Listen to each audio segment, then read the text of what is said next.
John Adams had a very complex personality. He was someone who wanted to be respected, was always concerned that he would be neglected by history, and someone who constantly wrestled in his own character between this rivalry between duty and vanity, and never quite overcame the vanity part.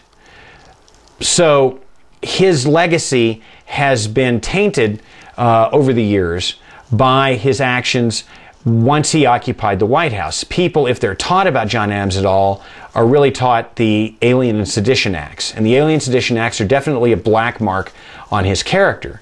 Now, in the context of the latter half of the miniseries, we've made no attempt to sugarcoat that, but we have tried to put it into the rather hysterical context of the times. I mean, Adams is a fascinating character to write, and I think he was a fascinating character for Paul Giamatti to portray, precisely because he's not altogether heroic.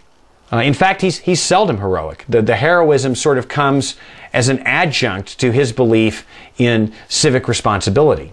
And the thing that we all came to admire about Adams in the course of writing and making the movie was this dedication to principle that he had. He was dedicated to the principle that America is a nation of laws, not men. And based on what he'd seen of mob violence in Revolutionary era Boston, he came to the very, very stark conclusion that men needed protection from their own worst impulses, and that the government that he devised for the United States, which is largely the government we live in today, this government with three branches that all check and balance one another, is designed to be a series of safeguards against excess. In terms of getting a feel for, in a modern context, what his personality was, is there any modern equivalent you can think of that we all know? John Adams was what we call a straight talker. But he wasn't the John McCain type straight talker that we're familiar with, where the straight talk is always compromised by an eye toward what will serve one best politically. There was no censor for John Adams between his brain and his mouth, and between his brain and his pen. And it got him into trouble throughout his life. And I think that that sort of directness would pretty much disqualify him from a presidential race today. I thought during this film of the Battle of Algiers, which I'm sure you're familiar with. Sure. Because it gives you a feel for the other side. It just doesn't just demonize the British. It gives you a feel for both sides. Any thoughts on that? One of the things in my early meetings with Tom Hanks that came across loud and clear was this idea that not only would we do David McCullough's book and his portrait of John Adams, but that we would also steer clear of any kind of stereotypical characterizations. There were meant to be no villains in the film at all. Somebody is not evil simply because he's British. When John Adams argues the case for independence against John Dickinson, who was a Tory who favored conciliation with Britain, Dickinson is portrayed and given all of his proper due as a statesman and as a diplomat. We don't try to color things to a modern perspective. The challenge in writing about this period is to get into these people's heads and make other people understand it. One of the great insights in David's book, and one of the things that made it such compelling material dramatically, was the way he got under the skin of these archetypal incidents that we're all taught about. And one of them is the writing of the Declaration of Independence. And a scene that's really emerged as an audience favorite in the early episodes of the show is a scene in which Jefferson shows his first draft to John Adams and Benjamin Franklin.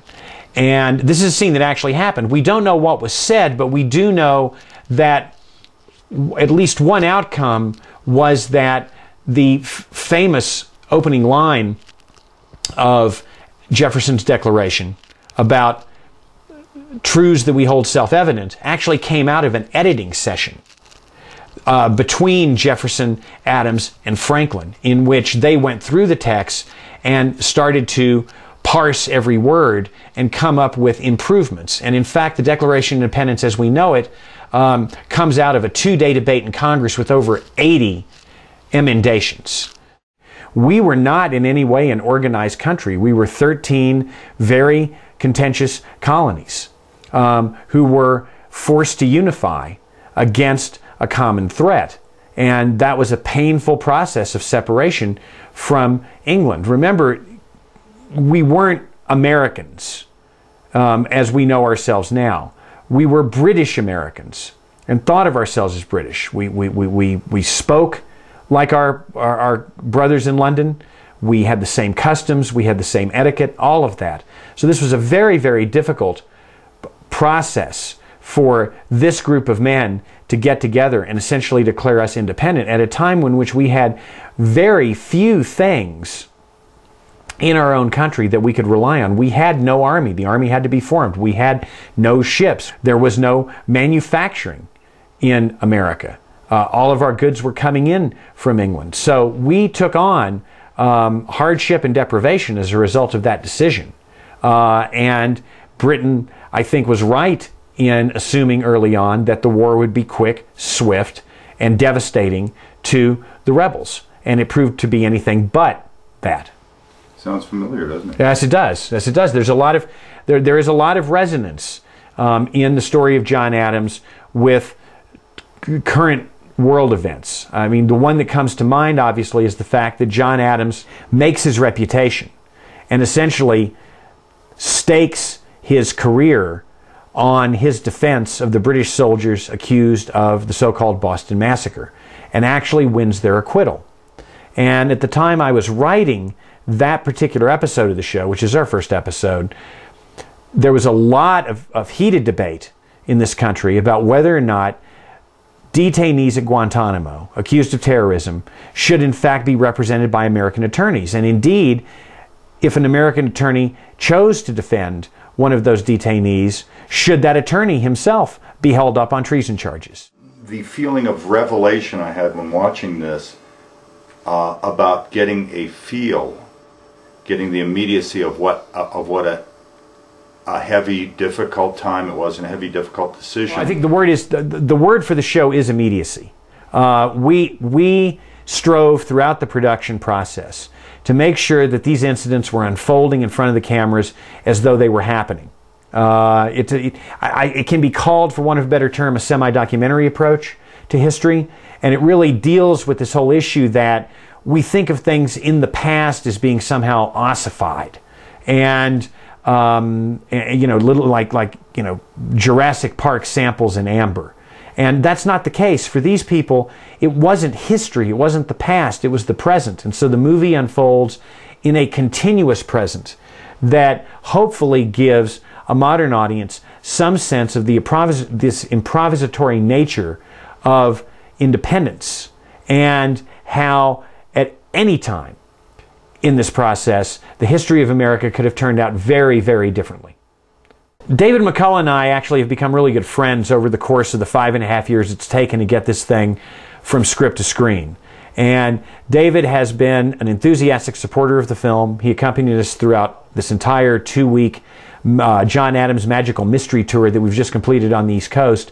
And he was a wonderful source of information both during the writing process and during production, when we could call him up with questions that we simply hadn't anticipated, just to make sure that we were being faithful to the material. David also, to a certain degree, makes my job wonderful by being such a good dramatist and really picking out good dramatic incidents to focus the chapters of his book on, many of which provided the inspiration for the episodes in the miniseries. Adams was very opinionated about his colleagues in the Continental Congress and throughout his life. Thomas Jefferson, for instance, was a very introverted, very enigmatic man who didn't reveal a lot about himself, who became one of Adams's best friends and ultimately one of his most bitter enemies when party politics reared its head and their friendship broke apart.